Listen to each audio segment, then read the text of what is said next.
අයිබෝවන් යාළුවනේ බේකරියක් ගාවින් යනකොට එනේ සුවඳ ඔව් ඒ තමයි පේස්ටි එක සුවඳ. ඒ රන්වන් පාටින් දිලිසෙන හැපෙනකොටම කුඩු වෙන ඒ පේස්ටි එකට අකමැති කවුද? හැබැයි අපි හවස් වරුවට පේස්ටි එකක් කනකොට අපේ ඇඟ ඇතුලේ මොකද්ද මේ සිද්ධ වෙන්නේ කියලා කවදාවත් හිතලා තියෙනවද? අද අපි මේ පේස්ටි පිටිපසු තියෙන රසවත් රහස සහ විද්‍යාත්මක ඇත්ත නැත්ත ගැන කතා කරමු. පේස්ටි එක ඔය කියන විශේෂ ෆ්ලැකී ගතිය එන්නේ කොහොමද?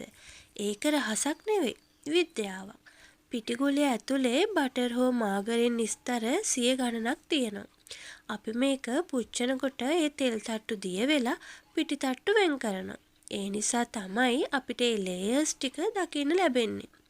ඒ කියන්නේ ඒක පේස්ටි එකක් කියන්නේ පිටි සහ පිරිසිදු මේදේ එකතු වුණ විශාල බෝම්බයක්. ඇයි එකක් කෑවම නතර වෙන්න බැරි? අපේ මොළය හරිම අහිංසකයි. ඒක මේදේ සහ කාබෝහයිඩ්‍රේට් එකතු වුණාම හරිම ආසයි. පේස්ටි එකක් කනකොට අපේ මොළයට සැපයක් දැනෙනවා.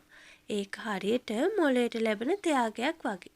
මේ නිසා තමයි ඒක කෑවට පස්සේ තව එකක් කන්න තිබුණා නම් හොඳයි කියන හැඟීම එන්නේ. ඔයා පේස්ටි එකක් කාපු ගමන් ඔයාගේ ලේවල සීනි මට්ටම හරිම වේගයෙන් ඉහළ යනවා. ශරීරයේ ඉන්සියුලින් නිකුත් කරලා ඒක පාලනය කරන්න දඟලනවා. හැබැයි පැයකට විතර පස්සේ මේ සීනි මට්ටම එකපාරටම පහළ වැටෙනවා. ඒ වෙලාවට තමයි ඔයාට වැඩක් කරගන්න බැරි තරමට මහන්සියක් නින්දක් එන්නේ. ඒක පේස්ටි එකේ වැරද්දක්. ඔයාගේ වැරද්දක් නෙවෙයි. ඉතින් පේස්ටි කන එක නවත්තන්න ඕනේද? නෑ. රස විඳින්න. හැබැයි දිනපතා ඒකත් එක්ක පේස්ටි එකක් ගන්නවා නම් ඔයාගේ ශරීරයට අමතර මේදේ සහ ලුණු ගොඩක් එකතු කරගන්නවා කියන එක මතක තියාගන්න. සතියකට පාරක් හෝ විශේෂ අවස්ථාවකදී මේක රස විඳින්න. අදත් කඩේකට ගිහින් පේස්ටි එකක් ගන්න හිතන ගමන් නේද මේ වීඩියෝ එක බැලුවේ?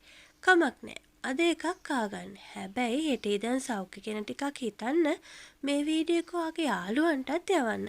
මොකද මේ වගේ රසවත් දේවල් තියෙන ඇත්ත දැනගන්න ඒකත් වටිනවා. අපිව සබ්ස්ක්‍රයිබ් කරන්නත් අමතක කරන්න එපා. ඊළඟ වීඩියෝ එකෙන් හමුවෙමු. ඔයාලට සුබ දවසක්.